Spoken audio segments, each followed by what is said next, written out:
Well, good evening, everyone. Glad you all could come in person tonight. And good evening to everyone who is watching us joining us online. This is our Good Friday service. This is a time when we remember the day that Christ died for us.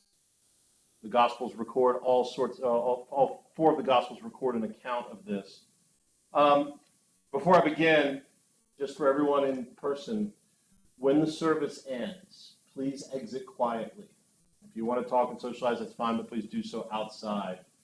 We'll be coming upon a tragedy at the end, and we want to exit as the disciples did, in quiet, trembling, uncertainty.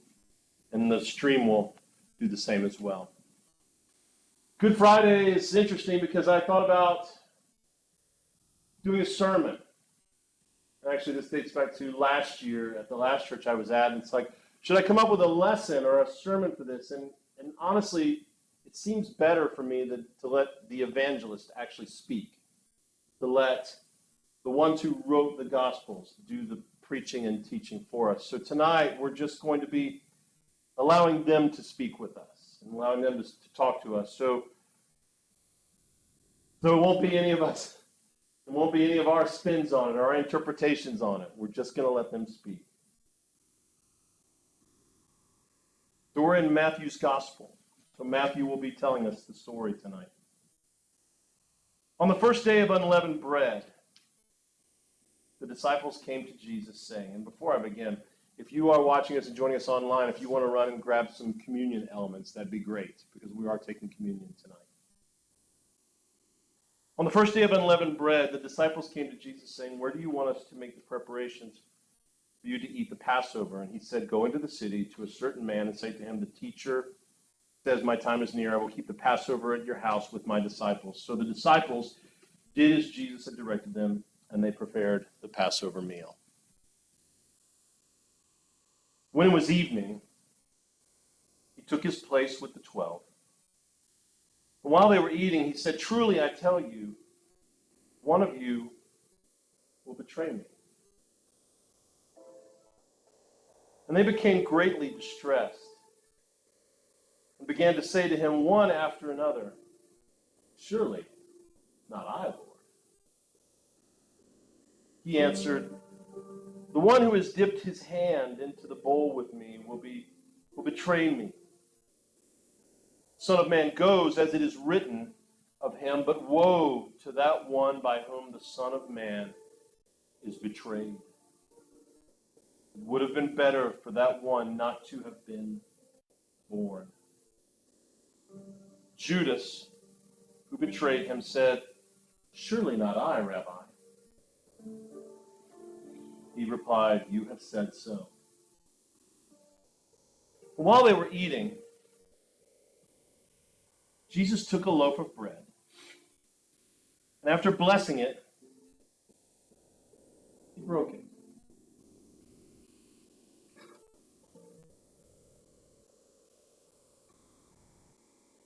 And he gave it to his disciples. He said, take, eat, this is my body. Then he took a cup, and after he gave thanks, he gave it to them. And he said, drink from it, all of you. For this is my blood of the covenant, which is poured out for many for the forgiveness of sins. I tell you, I will never again drink of this fruit of the vine until that day when I drink it new with you in my Father's kingdom. When they had sung to him, they went out to the Mount of Olives. Will you please come?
Jesus went with them to a place called Gethsemane. And he said to his disciples, "Sit here while I go over there and pray."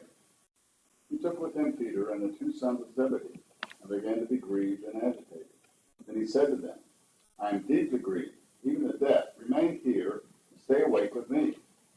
And going a little farther, he threw himself on the ground and prayed, "My Father, if it is possible, let this cup pass from me. Yet not what I want, but what you want." And he came to the disciples and found them sleeping. And he said to Peter, "So could you not stay awake with me 1 hour? Stay awake and pray that you may not come into the time of trial.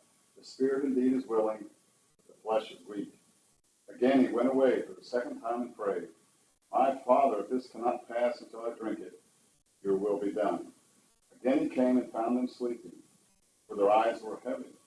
So leaving them again, he went away and prayed for the third time, saying the same words. And he came to the disciples and said to them, "Are you still sleeping and taking your rest? See, the hour is at hand, and the Son of Man is betrayed into the hands of sinners. Get up, let us be going. See, my betrayer is at hand."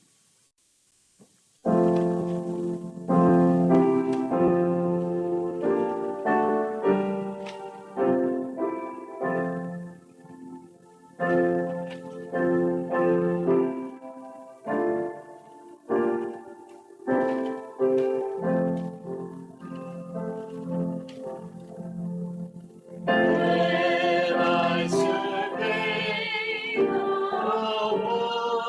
wondrous cross on which the Prince of Glory died, I count his gain, I count but loss, and for content on all my pride. See from his head, his hands, his feet, sorrow and love flow down. Did there such love and sorrow meet? Oh, thorns composed so rich a crown.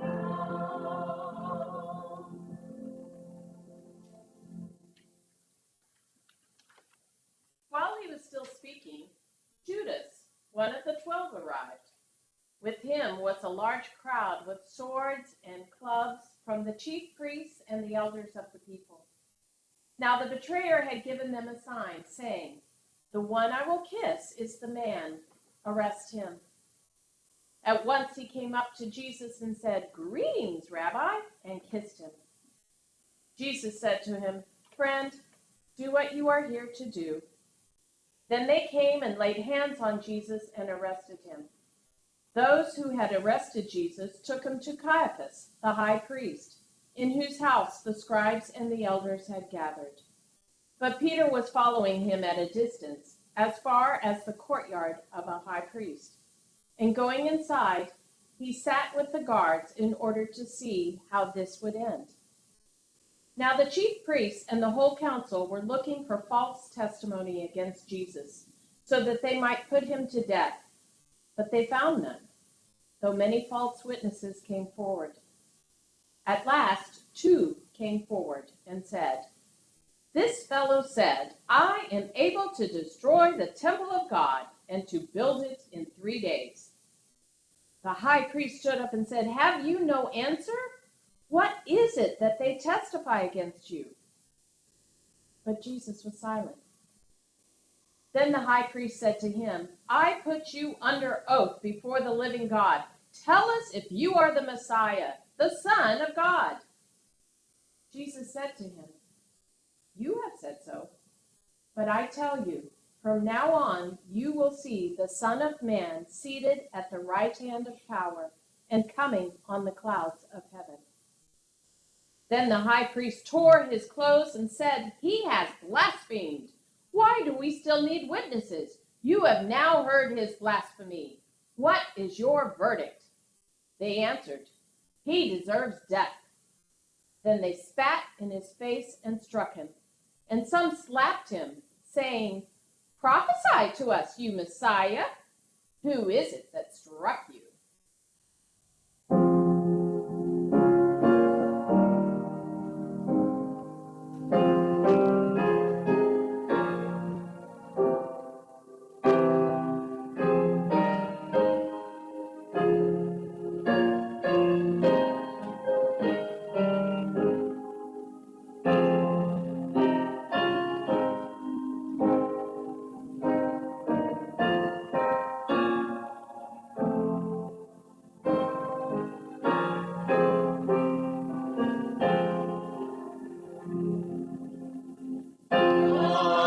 Holy Jesus, how hast thou offended that we to judge thee, and in hatred tended, thy foes derided, by thine own rejected, most afflicted.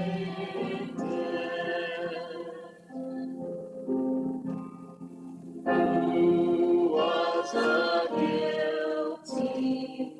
Who brought this upon thee?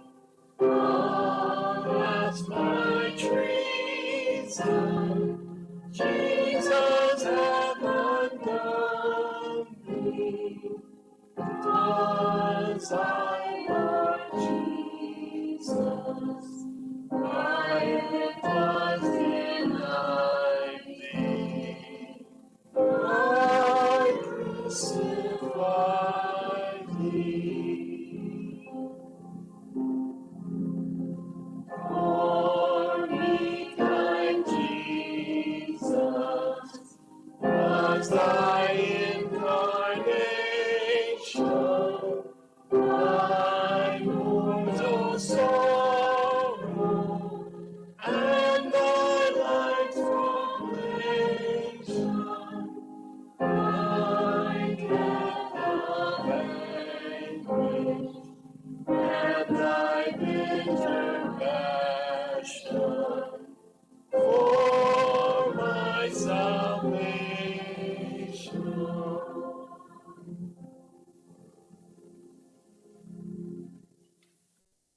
When morning came, all the chief priests and the elders of the people conferred together against Jesus in order to bring about his death.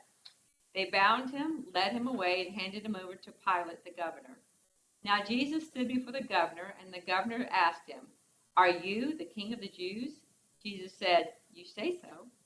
But when he was accused by the chief priests and elders, he did not answer. Then Pilate said to him, "You do not hear how many accusations they make against you." But he gave them no answer, not even a single charge, so that the governor was greatly amazed. Now at the festival, the governor was accustomed to release the prisoner for the crowd, anyone whom they wanted. At that time, they had a notorious prisoner called Jesus Barabbas.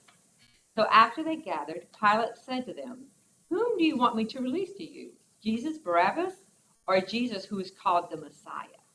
For he realized that it was out of jealousy that they had handed him over.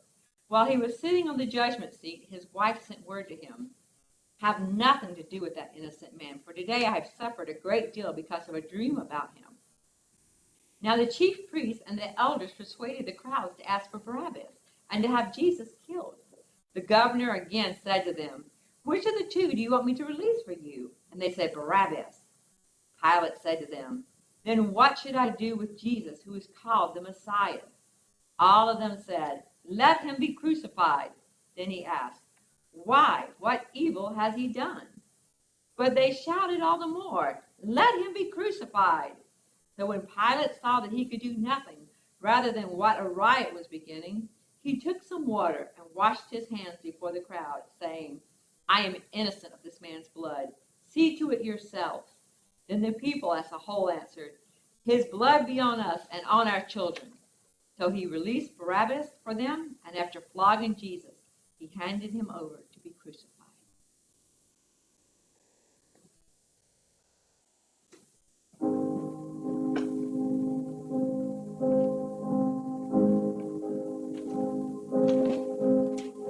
Grace, what have you done? Murdered for me on that cross, accused in absence of wrong, my sin washed away in your blood.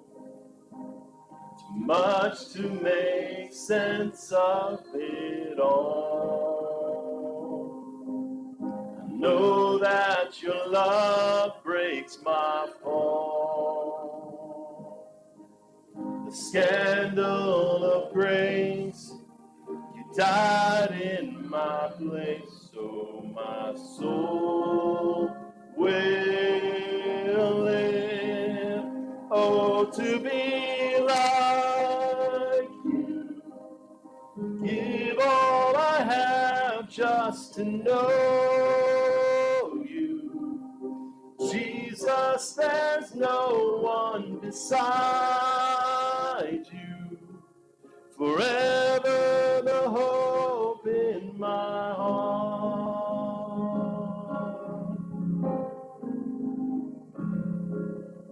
Death, where is your sting? Your power is as dead as my sin. The cross has taught me to live. And mercy, my heart now to sing. The day and its troubles shall come. I know that your strength is enough. The scandal of grace, you died in my place, so my soul will live. Oh, to be like you, give all I have just to know you. Jesus, there's no one beside you. Forever the hope in my heart. Oh, to be like you, give all I have just to know you. Jesus, there's no one beside you. Forever the hope in my heart.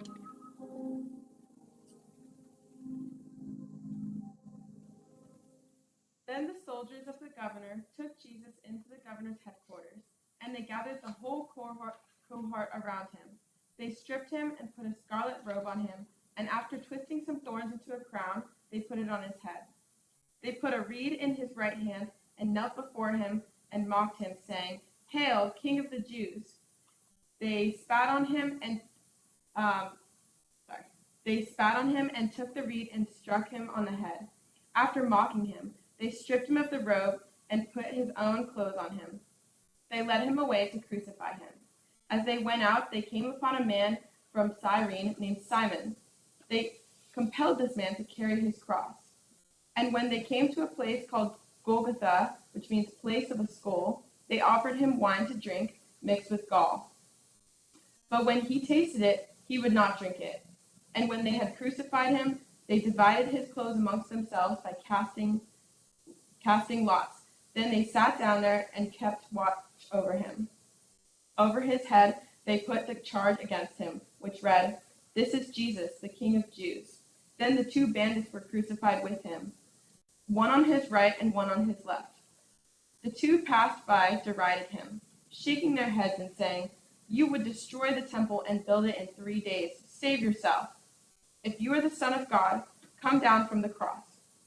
In the same way, the chief priests also, along with the scribes and elders, were mocking him, saying, "He saved others, he cannot save himself. He is the King of Israel. Let him come down from the cross now, and we will believe in him. He trusts in God. Let God deliver him now, if he wants to, for he said, 'I am God's son.'" The bandits who were crucified with him also taunted him in the same way.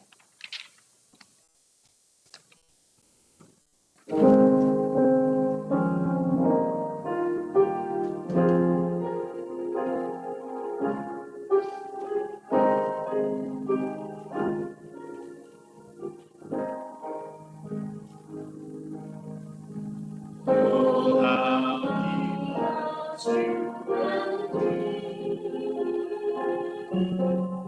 Oh, how he loves you and me. He gave his life, what more could he give? Oh, how he loves you. Oh, how he loves me. Oh, how he loves you and me. Jesus to Calvary did go, his love for sinners to show.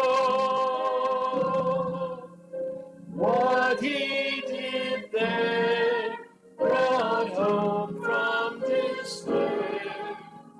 Oh, how he loves you. Oh, how he loves me. Oh, how he loves you and me.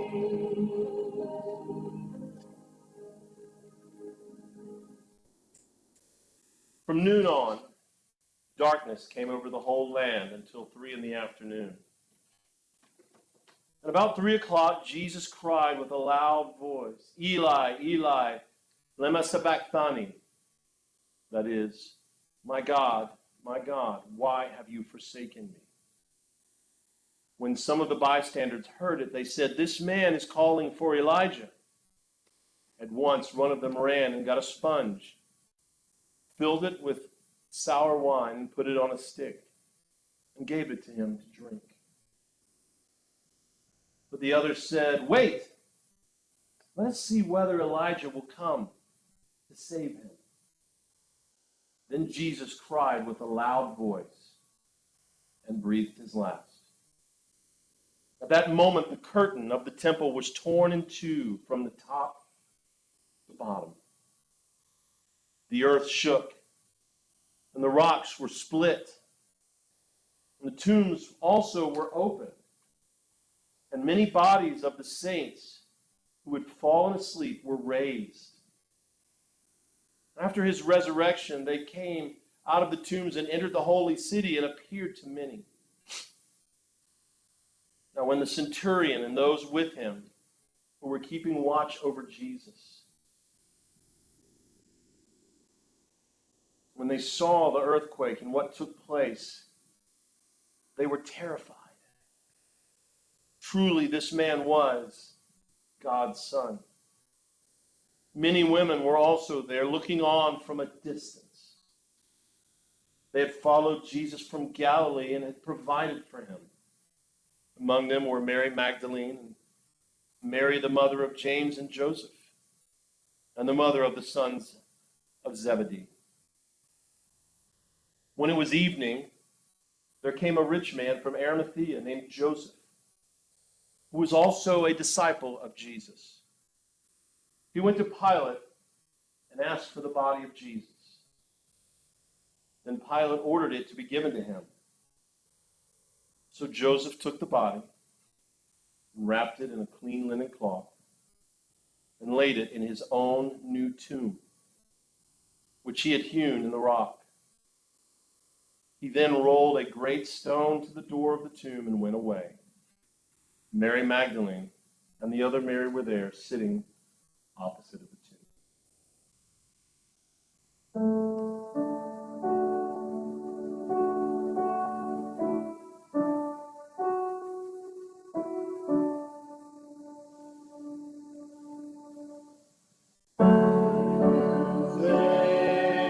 when they laid him in the tomb.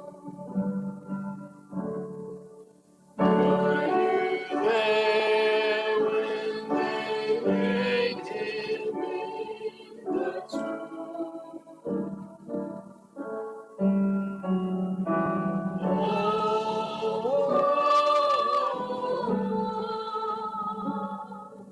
Sometimes it causes me to tremble, tremble, tremble. Were you there when they laid him in the tomb?